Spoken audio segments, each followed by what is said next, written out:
Bienvenidos a este episodio. Hoy vamos a contar la historia de un hombre que bien podría ser uno de los compositores clásicos más injustamente olvidados de la historia de la música occidental.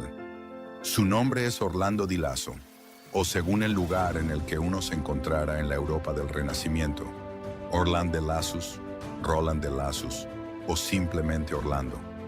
Nació alrededor de 1532 en la ciudad de Mons, en lo que hoy es Bélgica, y murió el 14 de junio de 1594 en Múnich. De niño fue secuestrado en 3 ocasiones por la belleza de su voz. Antes de cumplir los 21 años, ya se había convertido en maestro de capilla de una de las iglesias más importantes de la cristiandad. Fue nombrado caballero por un papa y ennoblecido por un emperador. Compuso más de 1350 obras.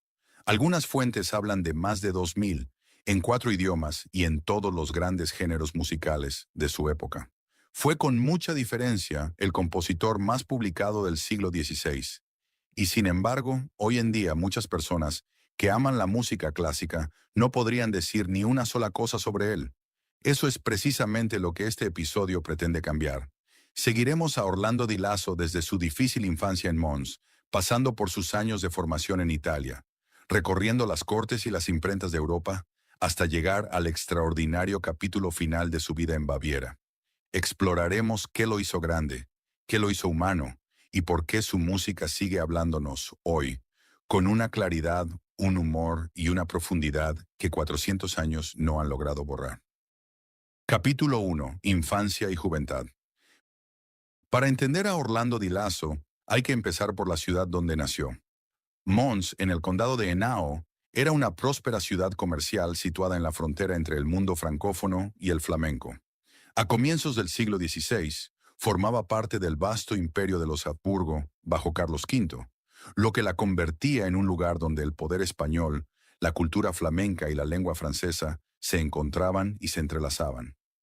Esa cualidad fronteriza, esa facilidad para moverse entre lenguas, estilos y mundos, acabaría convirtiéndose en el rasgo distintivo del hombre que creció allí.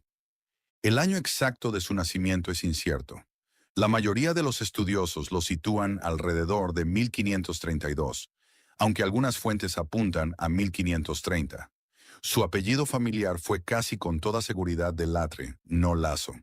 El nombre por el que hoy lo conocemos, Lasso en italiano, Lassus en latín, fue adoptado más tarde, probablemente en Italia, y puede haber sido una reinvención deliberada. Un cronista del siglo XVII llamado Vincent dejó escrito que su padre había sido condenado por acuñar moneda falsa, un delito grave y una vergüenza pública. Aunque la veracidad de esta historia sigue siendo objeto de debate, lo que sugiere es una infancia marcada por cierta precariedad social y por la necesidad de reinventarse. El joven Lasso fue inscrito como niño cantor en la iglesia de San Nicolás de Mons. El sistema de niños de coro de las catedrales era el equivalente renacentista de un conservatorio. Los niños con voces excepcionales recibían una formación intensiva en canto, latín, contrapunto y práctica litúrgica. Lo que no era nada habitual fue lo que le ocurrió a Lasso a continuación. Su voz era tan extraordinariamente bella que se convirtió literalmente en un objetivo. Según el testimonio personal de Samuel Quickelberg, un erudito que conoció bien a Lasso en su vida adulta y escribió una de las primeras biografías sobre él. El niño fue secuestrado 3 veces antes de cumplir los 12 años. 3 veces. Alguien con dinero y poder decidió que la voz de aquel niño era demasiado valiosa para permanecer en Mons, y se lo llevó. Las 2 primeras veces, sus padres lograron encontrarlo y traerlo de vuelta a casa.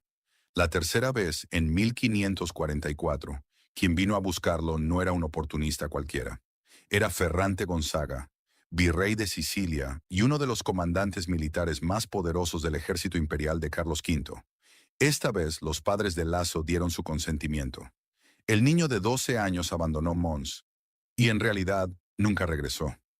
Conviene detenerse un momento aquí, porque es fácil leer esta historia con ojos modernos y sentir solo horror.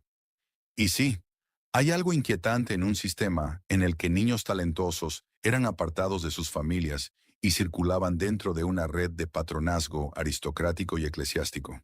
Pero para una familia con recursos limitados, colocar a un hijo dotado en la casa de un gran noble era también una oportunidad de educación, de carrera, de ascenso social. Ferrante Gonzaga era un noble renacentista culto, con un auténtico aprecio por la música, y le dio a Lasso acceso a un mundo al que jamás habría podido llegar desde Mons. El viaje que siguió fue, en cualquier sentido, extraordinario. El séquito de Gonzaga se desplazó por Francia, en el contexto de campañas militares, y luego descendió hacia Italia, a Mantua, donde la familia Gonzaga mantenía una de las cortes más prestigiosas de Europa, después a Palermo, en Sicilia, y más tarde a Milán, donde Gonzaga ejercía como gobernador. Para un adolescente procedente de una pequeña ciudad de los Países Bajos, aquello supuso una inmersión total en la cultura más sofisticada de Europa. Las cortes del norte de Italia, a mediados del siglo XVI, eran el epicentro de todo. Arte, poesía, música, filosofía, moda y poder. Lasso lo absorbió todo. En Milán, los estudiosos creen que entró en contacto con el madrigalista Spirito Loste da Reggio, cuyo estilo de madrigal italiano, ligero y muy atento al texto, dejó huella en la sensibilidad musical del joven Lasso. El madrigal italiano era la gran forma artística secular de la época, íntima, expresiva, profundamente ligada a la poesía y a la emoción. Lasso la adoptó con total naturalidad. Ya empezaba a mostrar la cualidad que definiría toda su carrera, la capacidad de adentrarse en cualquier lenguaje musical y dominarlo como si fuera propio. Desde Milán hacia 1549, el séquito volvió a desplazarse, y Lasso terminó en Nápoles, esta vez con mayor independencia, trabajando como cantante y comenzando su actividad como compositor al servicio del noble napolitano Costantino Castriotto. Nápoles era algo completamente distinto, ruidosa, festiva, cosmopolita, una ciudad portuaria donde la cultura aristocrática española se mezclaba con la vitalidad popular italiana. Allí Lasso entró en contacto con otro tipo de música, la villanela, la moresca, la canción popular en dialecto. Música desenfadada, terrenal, llena de juegos de palabras y dobles sentidos. Le fascinó, y seguiría escribiendo este tipo de música durante toda su vida, incluso desde los cargos más prestigiosos dentro de la música sacra europea, un detalle que dice mucho sobre quién era realmente. Capítulo 2. Vida y obra. Hacia 1552, Lasso se trasladó a Roma y entró al servicio de Cosme I de Medici. En 1553, cuando tenía quizá 21 años, fue nombrado maestro de capilla de la Basílica de San Juan de Letrán, la catedral del obispo de Roma y la iglesia madre de toda la cristiandad. Era uno de los cargos musicales más prestigiosos del mundo, y apenas tenía edad para dejarse barba. En esos años, Roma fue también el lugar donde Lasso, casi con toda seguridad, se encontró con Giovanni Pierluigi da Palestrina. Palestrina trabajaba en la cercana Capella Giulia, el coro de la Basílica de San Pedro, y ambos jóvenes maestros ocupaban posiciones paralelas en la cima de la música sacra romana. Lasso estaba en Letrán, Palestrina en la Giulia. Eran contemporáneos, probablemente conocidos, quizá incluso amigos. Más tarde Palestrina sucedería a Lasso en Letrán. La influencia mutua entre ambos sigue siendo objeto de debate entre los estudiosos, pero lo que sí es un hecho es que sus carreras tempranas se desarrollaron en paralelo, en la misma década y en la misma ciudad. Es uno de los encuentros más fascinantes de genialidad en la historia de la música. Pero el periodo romano se vio truncado por una tragedia personal. En 1554, Lasso recibió la noticia de que sus padres, en Mons, estaban gravemente enfermos. Renunció a su puesto, recogió sus cosas y se apresuró hacia el norte con toda la rapidez que permitía viajar en el siglo XVI. No llegó a tiempo. Ambos habían muerto antes de su llegada. Se había marchado de Mons con 12 años, llevado por su voz, y ahora regresaba como un adulto de 22 para descubrir que quienes lo habían dejado partir, quienes habían dado su consentimiento y quizá confiaban en volver a verlo, ya no estaban. No volvió jamás a Mons en el resto de su vida. La ciudad donde nació, con esa mezcla irresoluble de culpa y duelo, Era demasiado dolorosa para revisitarlas. Los estudiosos sostienen que este momento dejó una huella profunda en su música. Los temas recurrentes de penitencia, culpa, anhelo de perdón y el dolor de la separación que atraviesan sus grandes obras, como los 7 salmos penitenciales, las pasiones o las lágrimas di San Pietro, podrían tener su origen en esta pérdida personal, en ese fracaso concreto de no haber llegado a tiempo. Tras este golpe, Lasso no regresó de inmediato a Italia. En lugar de ello, entre 1554 y 1555, viajó a Amberes, entonces capital comercial del norte de Europa y uno de los centros más importantes de impresión musical. En 1555, con el apoyo de la comunidad de comerciantes genoveses en la ciudad, publicó su primera colección, una antología pionera que mezclaba madrigales, villanescas, chansons francesas y motetes. Al mismo tiempo, en Venecia se imprimía su primer libro de madrigales a 5 voces. También encontró a un mecenas de enorme relevancia en Antoine Perrenot de Granvelle, cardenal arzobispo de Arras y una de las figuras más poderosas en la administración de Carlos V. Lasso dedicó a Granvelle su primer libro de motetes y, fiel a su ingenio, incluyó en la dedicatoria un juego de palabras en latín con su propio nombre, Sustine Lassum, que puede traducirse como sostén alcanzado, donde Lassum remite también a su apellido. Se presentaba al mundo con una broma sobre sí mismo, lo que dice mucho de su sentido del humor. Estas publicaciones lo dieron a conocer en toda Europa como un genio plenamente formado. Lasso comprendió algo que muy pocos músicos de su época alcanzaron a ver. Publicar música no era solo compartirla, sino construir una reputación y llegar a mecenas a escala continental. Dejó Amberes en 1556, cuando surgió una oportunidad mejor. Una invitación para unirse a la capilla de la corte del duque Alberto V de Baviera, en Múnich. Llegó en otoño de 1556 como tenor, y Múnich, que se estaba transformando en una metrópolis cultural europea, sería su hogar hasta el final de su vida. 2 años después de su llegada, en 1558, se casó con Regina Weckinger, hija de una dama de honor de la duquesa. Era un matrimonio socialmente respetable y, según todas las fuentes, también profundamente afectuoso. Regina no fue una figura secundaria. Administró el hogar con inteligencia y firmeza, escribió cartas en nombre de su marido y durante su última enfermedad fue quien más luchó por él. Tuvieron 6 hijos, 4 varones y 2 mujeres. 2 de los hijos, Ferdinand y Rudolf, se convirtieron en compositores destacados y más tarde heredaron el puesto de su padre en la corte de Múnich. Una de sus hijas se casó con el pintor de corte Hans von Aachen. La familia estaba plenamente integrada en el tejido cultural de la ciudad. En 1563, Lasso fue nombrado oficialmente maestro de capilla de la corte, sucediendo al compositor flamenco Ludwig Dasser. A partir de entonces, ejerció autoridad absoluta sobre uno de los conjuntos musicales más destacados de Europa. La capilla llegó a contar con más de 70 cantantes, teclistas e instrumentistas. En los primeros años en Múnich surgieron algunas de sus obras más íntimas y espiritualmente intensas. Hacia 1560, el duque Alberto le encargó los 7 salmos penitenciales como obra devocional para su uso personal, una música reservada a la intimidad de la corte. Alberto mandó ilustrar los manuscritos con espectaculares miniaturas a página completa, realizadas por el pintor de corte Hans Mielik. El ciclo de imágenes, que comenta cada texto, convirtió el proyecto en algo sin precedentes. Una obra total en la que música, imagen sagrada y erudición humanista se funden en un único objeto devocional. Los salmos permanecieron inéditos durante décadas y no se publicaron hasta 1584, 5 años después de la muerte del duque. A lo largo de las décadas de 1560 y 1570, la fama de Lasso alcanzó una dimensión sin precedentes. Su música se imprimía en Venecia, París, Amberes, Nuremberg, Londres y muchos otros lugares.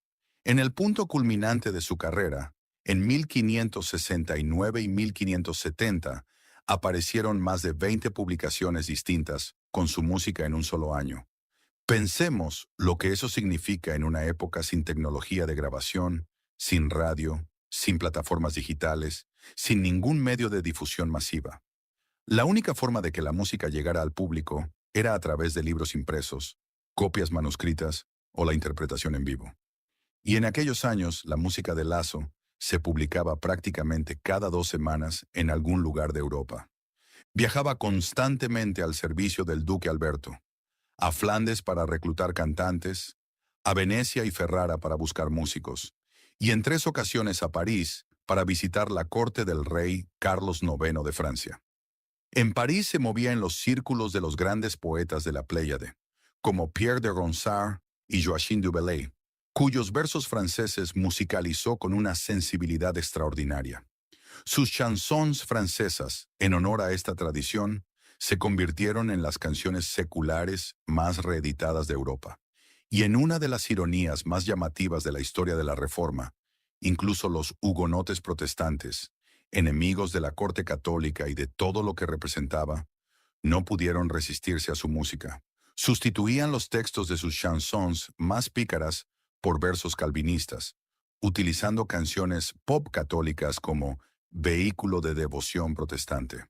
Durante un viaje a Italia a mediados de la década de 1570, Lasso conoció también al joven Giovanni Gabrieli, quien más tarde revolucionaría la música sacra veneciana con su estilo policoral en la Basílica de San Marcos. Gabrieli viajó a Múnich y estudió con Lasso.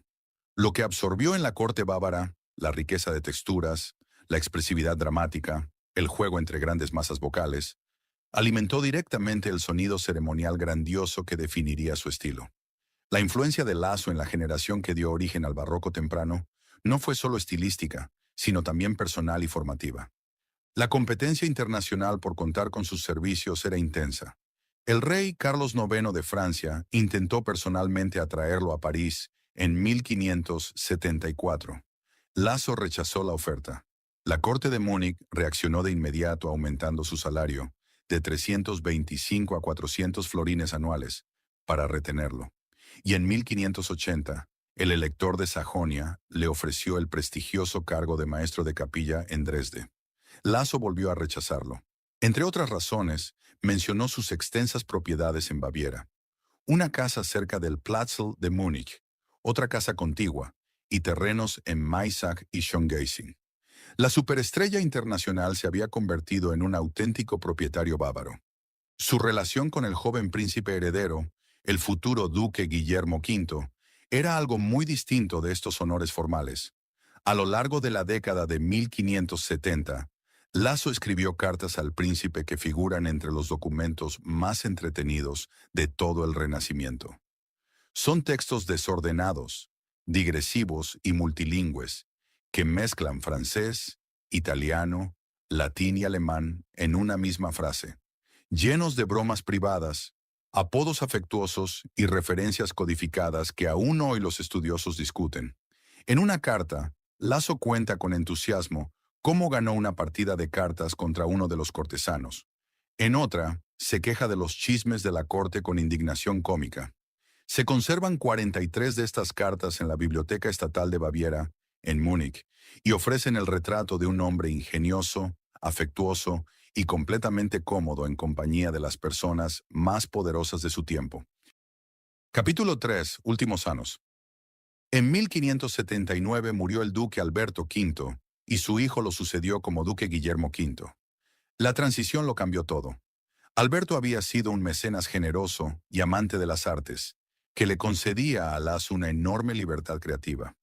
Guillermo, en cambio, era piadoso, prudente en lo económico y profundamente influido por la Contrarreforma católica. La capilla musical de la corte, que había llegado a contar con más de 70 músicos, se fue reduciendo progresivamente. Sin embargo, la relación personal entre Lasso y Guillermo siguió siendo cercana. Guillermo mantuvo a Lasso con su salario completo, incluso mientras la capilla se encogía, un gesto de lealtad personal que iba más allá de cualquier obligación institucional. La gran ruptura de comienzos de la década de 1580 no vino de las finanzas, sino de la religión. En 1581, el duque Guillermo trajo a un reformador jesuita llamado Walram Tumler para renovar las prácticas litúrgicas de la corte. Lo que Tumler encontró al llegar a Múnich fue, según su propio relato, impactante. Sacerdotes que apenas sabían leer la misa, un coro que recitaba los salmos a toda prisa, vestiduras litúrgicas rotas y sucias, y quizás su exigencia más polémica, músicos que insistían en llevar espada durante la misa. Tumler les obligó a dejar las armas en la puerta y a vestir hábitos corales adecuados durante las procesiones. Las crónicas de la época señalan que esta exigencia irritó profundamente a los músicos. Casi se puede oír el murmullo de descontento. Cuando Tumler escribió a Roma para quejarse del estado de la capilla de Múnich, su superior jesuita respondió en el margen de la carta, una nota que se conserva en los archivos del Colegio Germánico de Roma. Escribió, ¿qué más podías esperar de cantores sacados de la chusma? Les interesa más comer y beber que la liturgia, y venden sus servicios a quien mejor pague. Es un documento sorprendentemente franco, una queja institucional del siglo XVI que bien podría haberse escrito ayer sobre casi cualquier conjunto musical en cualquier institución. Las reformas de Tumler tuvieron consecuencias directas y medibles en la música de Lasso. Los especialistas pueden rastrear su impacto casi mes a mes. En marzo de 1582, Lasso compuso sus pasiones, según San Marcos y San Lucas, que se interpretaron en abril de ese mismo año. Al compararlas con sus pasiones anteriores, las de Mateo y Juan, se percibe un cambio estilístico drástico. Los tratamientos floridos y emocionalmente expresivos, con su elaborado desarrollo de personajes y su intensa pintura musical del texto, dieron paso a algo austero, despojado y centrado en la palabra, casi sin ornamentación. La teología jesuita de la simplicidad y el realismo, tal como se expresa en los ejercicios espirituales de Ignacio de Loyola, había penetrado directamente en la música. La presión religiosa y política dejó huellas imborrables en su lenguaje compositivo. Por esas mismas fechas, el duque Guillermo decretó la adopción de la liturgia reformada en toda Baviera y añadió, con la severidad característica de la Contrarreforma, que el incumplimiento se castigaría con la muerte. Lasso supo moverse en ese ambiente con la flexibilidad de quien había pasado toda su vida entre cortes y culturas. Compuso música que satisfacía la austeridad jesuita en la liturgia, mientras seguía creando piezas seculares vivas para el entretenimiento de la corte. Las 17 obras de Lasso incluidas en una lista jesuita de música prohibida en 1591 son un testimonio curioso de su amplitud.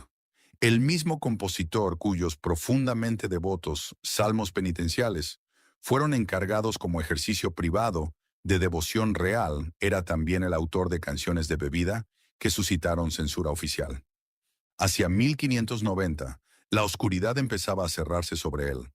Por esas fechas, aunque no se conoce el momento exacto, Lasso sufrió un colapso de salud devastador. Su esposa Regina regresó un día a casa y encontró a su marido incapaz de hablar y de reconocerla. Llamaron a un médico de la corte, Thomas Merman. Hubo cierta recuperación, pero Lasso nunca volvió a ser el mismo. Sufría de insomnio crónico, perdió la capacidad de trabajar y quizá lo más llamativo para quienes lo conocían, se volvió, en palabras de la propia Regina, sombrío y hablaba únicamente de la muerte. El hombre cuyas cartas a Guillermo estaban llenas de bromas, juegos de palabras y anécdotas sobre apuestas, se había convertido en alguien completamente distinto.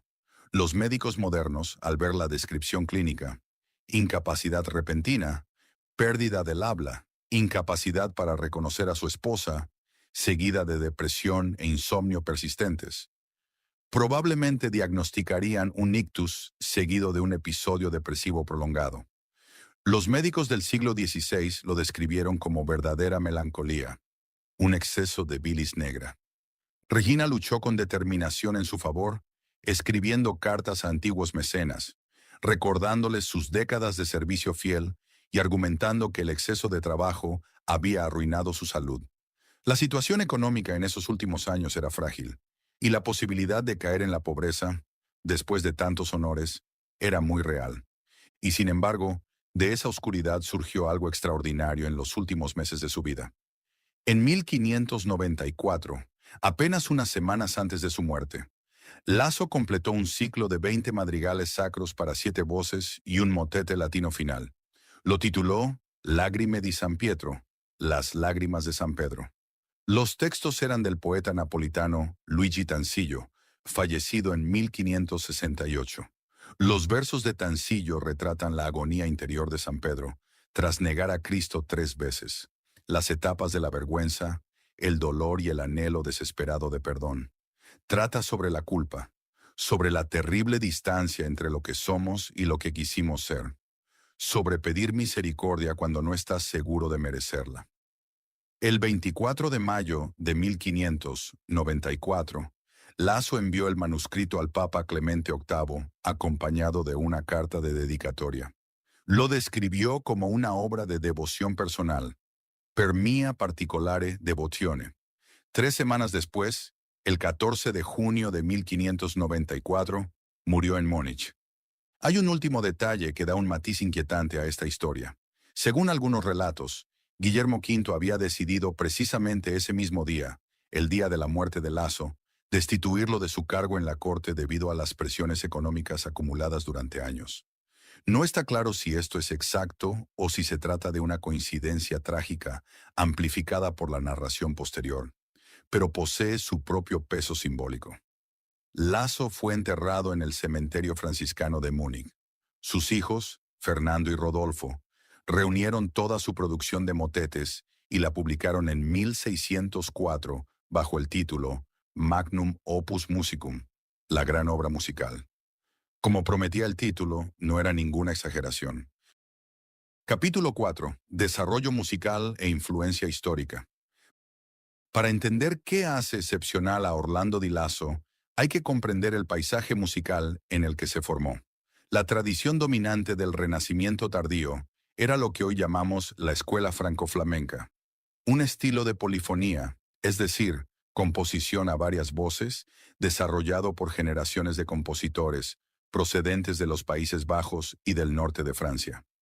Nombres como Guillaume Dufay, Johannes Ockeghem y Josquin Desprez construyeron esta tradición a lo largo del siglo XV.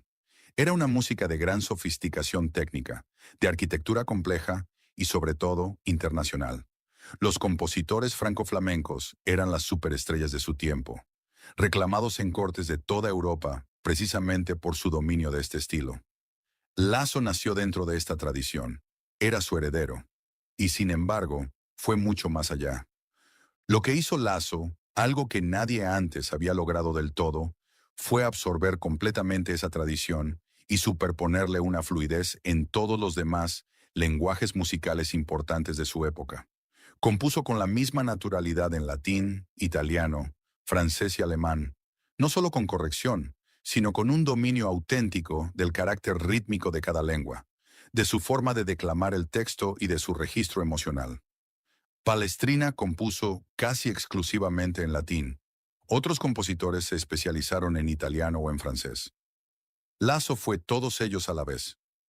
Este dominio de 4 lenguas no era simplemente una habilidad técnica. El latín aportaba el peso de la ceremonia sagrada y la gravedad humanista. El italiano era la lengua de la picardía erótica, de la sorpresa dramática y de la calidez lírica. El francés encarnaba la elegancia, el juego de palabras y el refinamiento cortesano. El alemán representaba la franqueza, el sentimiento comunitario y el atractivo popular. Lasso se movía entre los 4 con la soltura de un auténtico políglota. La técnica por la que es más celebrado es la llamada pintura de texto. La música ilustra e interpreta el significado emocional de las palabras que se cantan. Cuando el texto habla de dolor, Lasso escribe armonías disonantes que hieren. Cuando habla de vuelo, las líneas melódicas ascienden con rapidez. Cuando habla de muerte, la música se vuelve más lenta y oscura. Lasso aplicó este recurso con una constancia, una sutileza y una inteligencia dramática que lo distinguen claramente. En sus pasiones, por ejemplo, termina sistemáticamente las secciones que contienen una pregunta con una elevación del tono melódico, imitando la inflexión ascendente natural de la voz hablada. Es uno de los primeros ejemplos sistemáticos en los que la prosodia del habla se codifica directamente en la notación polifónica. En esas mismas pasiones, Lasso logró algo aún más notable, una caracterización musical sostenida a lo largo de todo el arco narrativo. El creciente temor de Pedro se expresa mediante una figuración melódica cada vez más agitada, melismas más largos, mayor repetición del texto y una sensación de desesperación en aumento. La culpa de Judas se marca mediante un cambio en la textura vocal y una resolución que se le niega a otros personajes. Los sumos sacerdotes que condenan a Jesús aparecen prácticamente sin tratamiento dramático, escasos, fríos, sin emoción, en consonancia con las propias palabras de Cristo sobre los sepulcros blanqueados, hermosos por fuera pero vacíos por dentro. Este tipo de caracterización dramática sostenida no volvería a aparecer con tal coherencia hasta las óperas de Monteverdi. Entre sus obras más experimentales destaca Prophetiae Sibilarum, las profecías de las sibilas.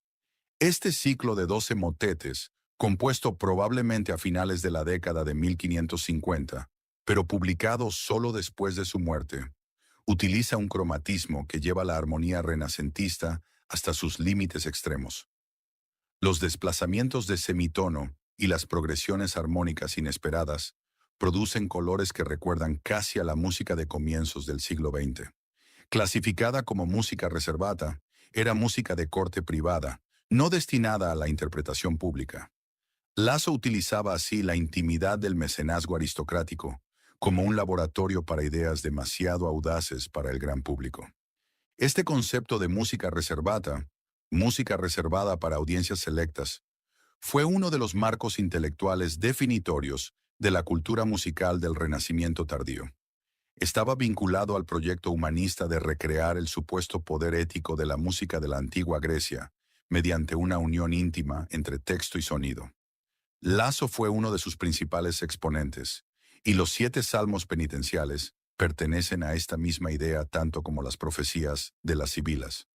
Ambas obras representan una música escrita no para la iglesia ni para el mercado, sino para un único oyente en un espacio privado, en busca de una profundidad que la música pública no podía ofrecer.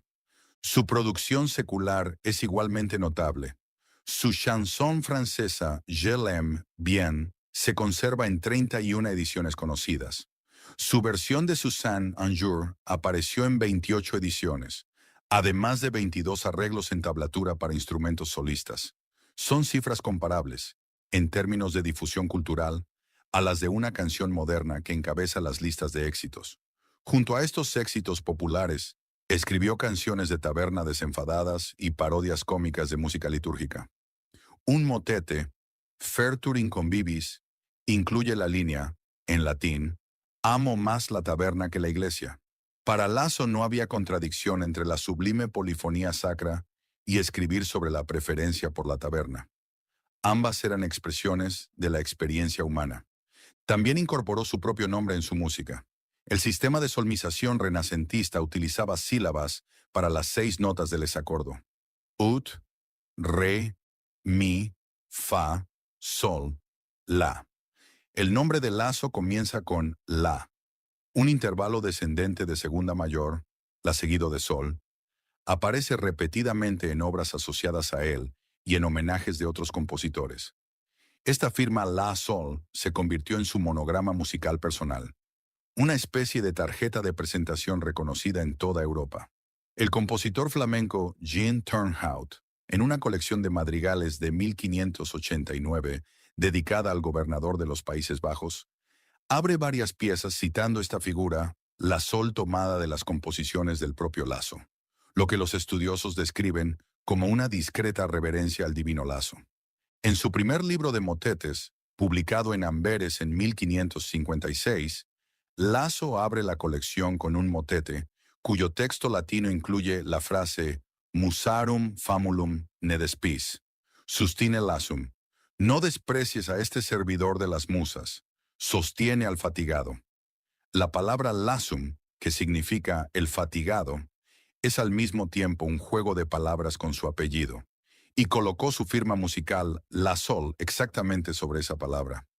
Un hombre capaz de bromear incluso en su propia dedicatoria demuestra un tipo muy particular de seguridad en sí mismo.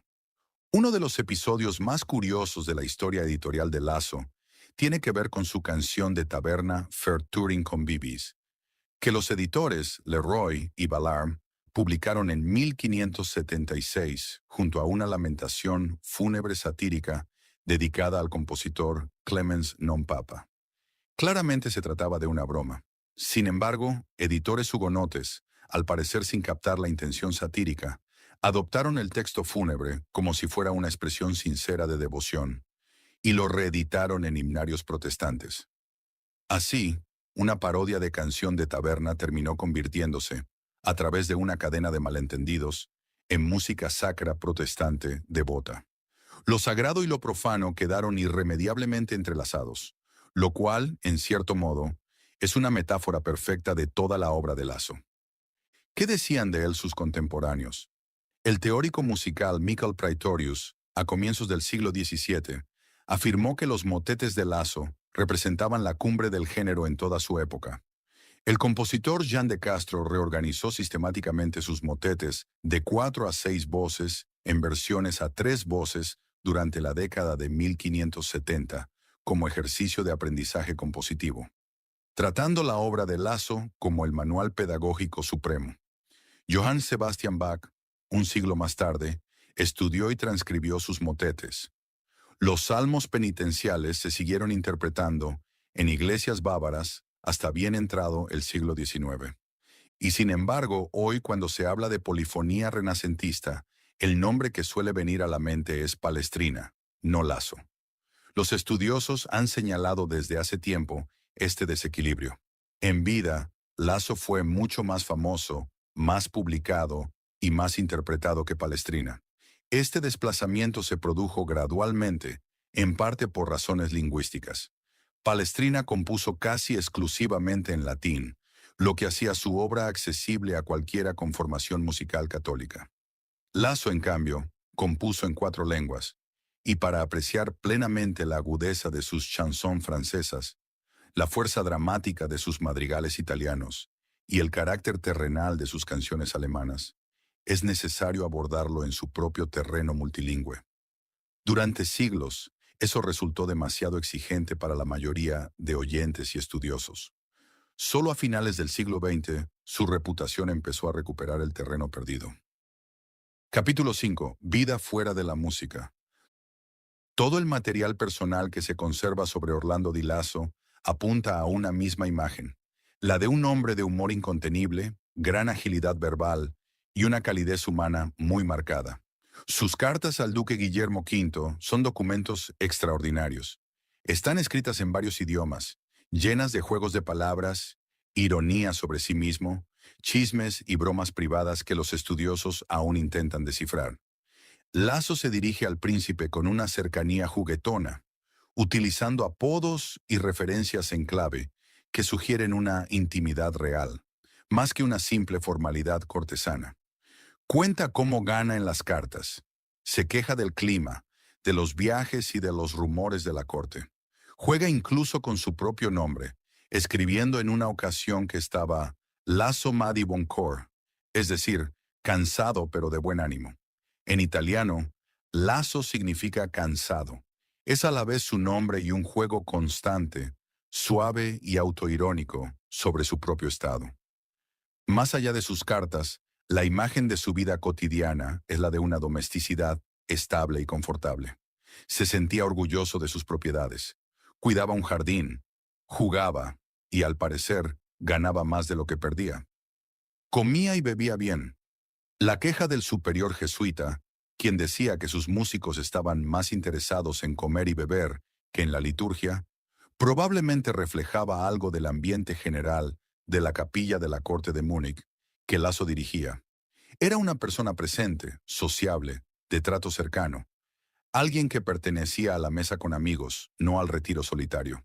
Su matrimonio con Regina fue, según toda la evidencia disponible, una auténtica asociación.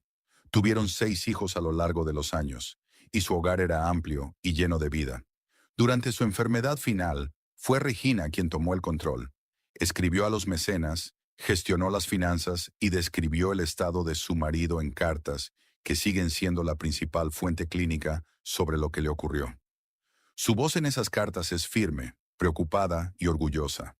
No pide caridad, exige el reconocimiento de lo que Lasso había aportado a la corte. Su relación con la religión es la dimensión más compleja de su personalidad y ha desconcertado a los estudiosos durante generaciones.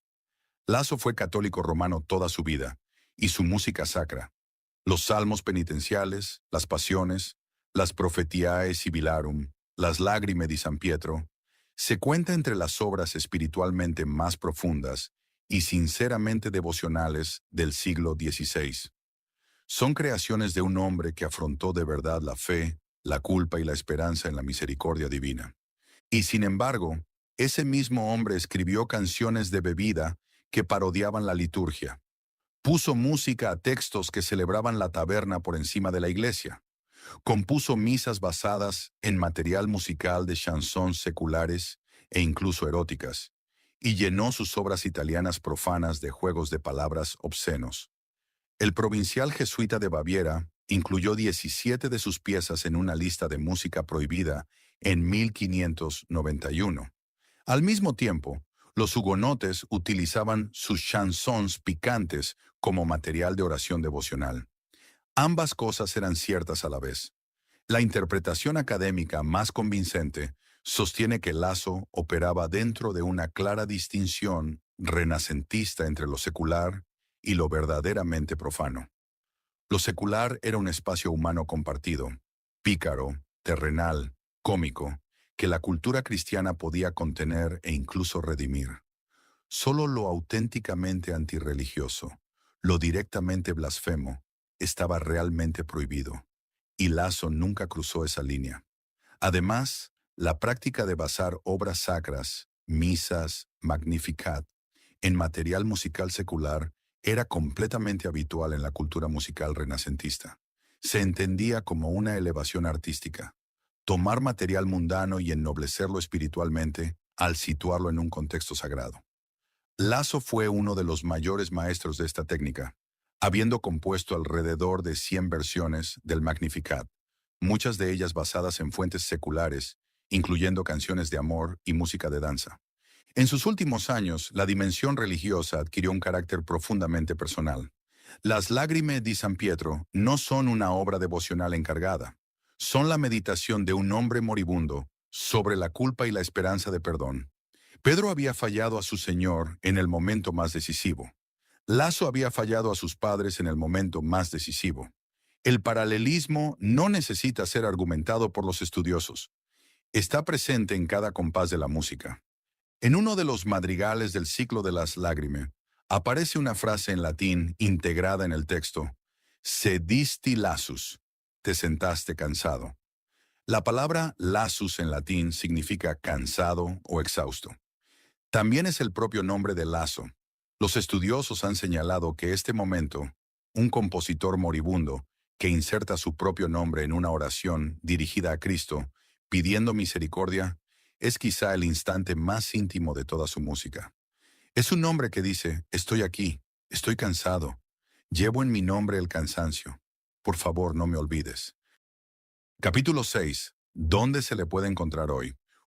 Uno de los hechos más significativos sobre el legado de Orlando Di Lasso es que la edición académica completa de su obra, el proyecto de recopilar, editar y publicar todas sus composiciones conservadas en una forma autorizada, no se terminó hasta 2021.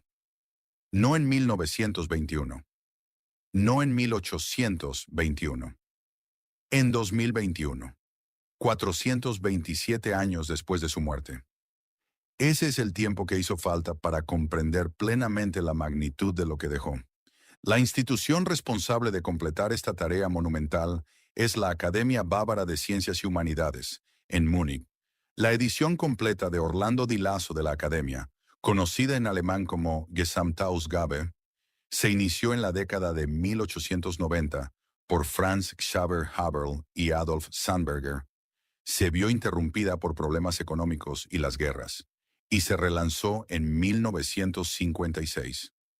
La nueva edición completa, publicada en colaboración con Berenreiter en Kassel, consta de 26 volúmenes y se concluyó a mediados de la década de 1990. La revisión de la edición antigua se cerró finalmente en 2021.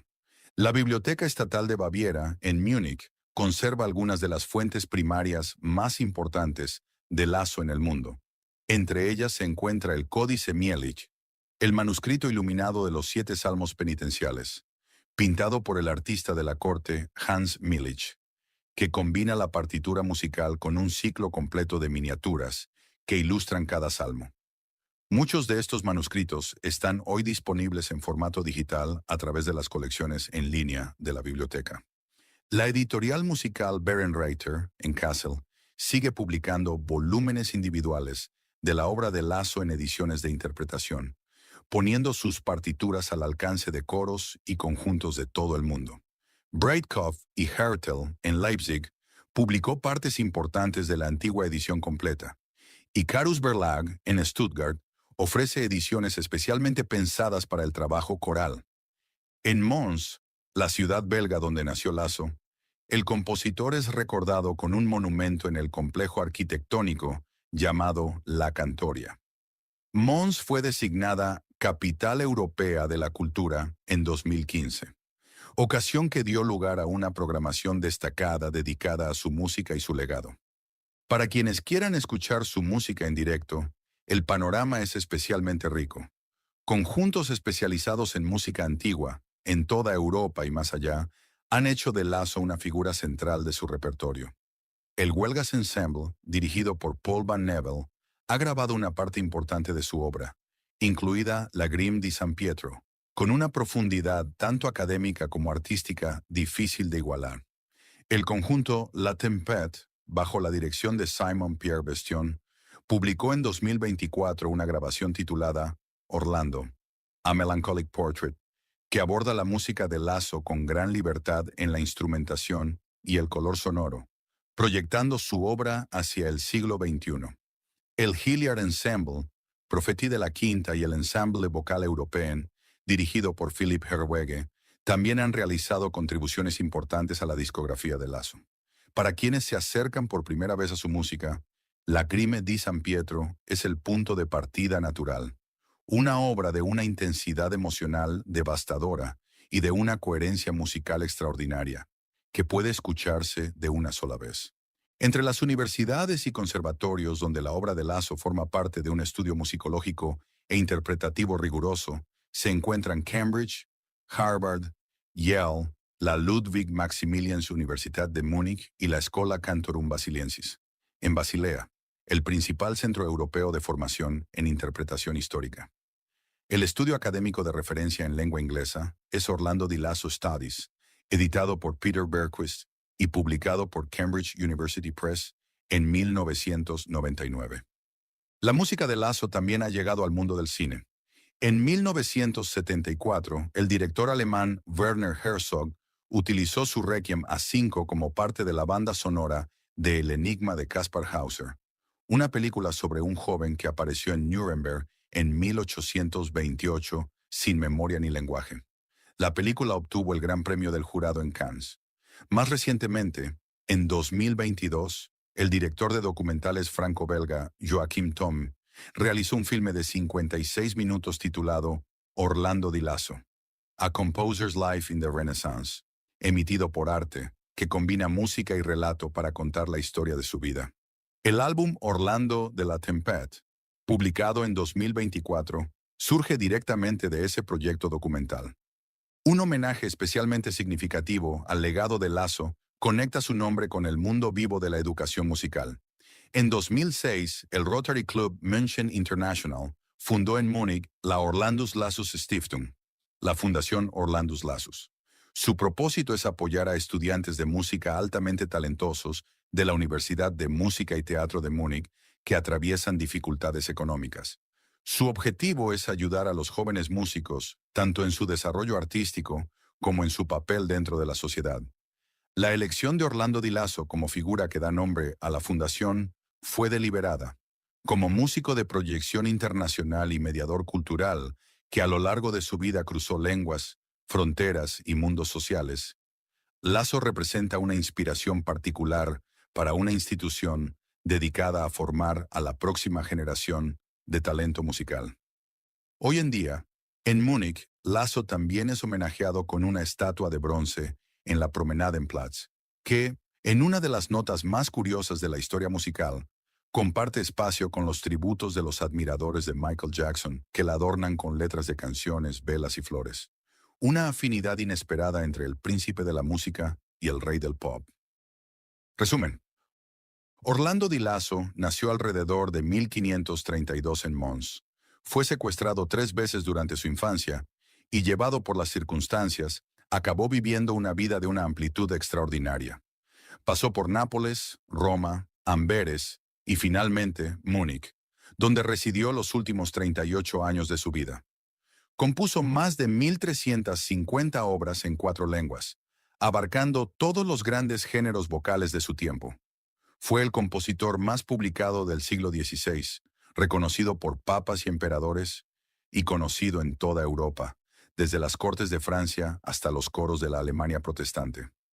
También fue un hombre que disfrutaba del juego, de su jardín y de la buena compañía, que escribía bromas obscenas y oraciones sublimes con el mismo esmero, que dejaba su propio nombre tanto en dedicatorias como en plegarias finales, que perdió a sus padres entre la distancia y la culpa, y pasó el resto de su vida componiendo música sobre la penitencia y la esperanza del perdón.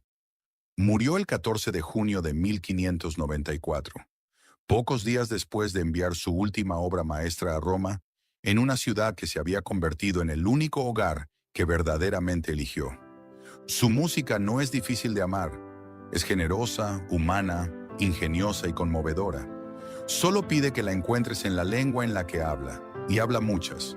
Lo mejor que puedes hacer es empezar por algún lugar, quizá con las Lagrime di San Pietro, o con los salmos penitenciales, o con alguna de sus canciones cómicas de taberna, y dejar que la música haga lo que siempre ha hecho.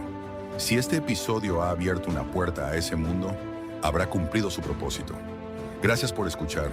Si te ha gustado este episodio, compártelo con tus amigos y tómate un momento para valorar el podcast. De verdad nos ayuda mucho.